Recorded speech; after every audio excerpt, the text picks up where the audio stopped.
ውለታ ብዙ ተነግሮ አያልቅ ኃጢአተኛ ነው ብለህ ሰው አትንቅም።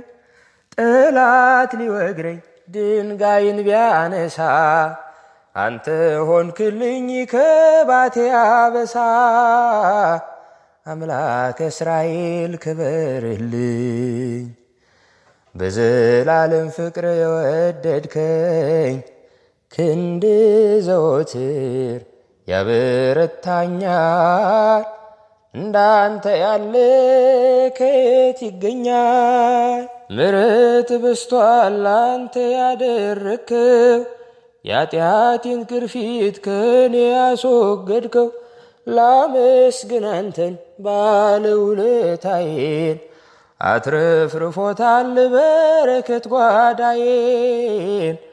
አምላከ እስራኤል ክበርልኝ በዘላለም ፍቅር የወደድከኝ ክንድ ዘወትር ያበረታኛል። እንዳንተ ያለ ከየት ይገኛል?